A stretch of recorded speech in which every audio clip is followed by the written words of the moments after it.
Next objective is to disable the local air defenses. Why not use a truck to evacuate Yosef from the airfield? Too slow. Way too slow. It's too much of a risk. Yosef's our only link with the heist. He knew not only had the warhead been taken, he knew where, how. Heck, he even quoted the warhead's damn serial number. We must have him in one piece and alive. What about me? This is what you have to do.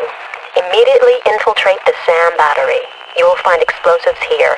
Set them on each of the SAM sites. Make good your escape to the final rendezvous point and then detonate the explosive devices. Once you're at the rendezvous point, we can pick you up by chopper and fly directly to the military airbase.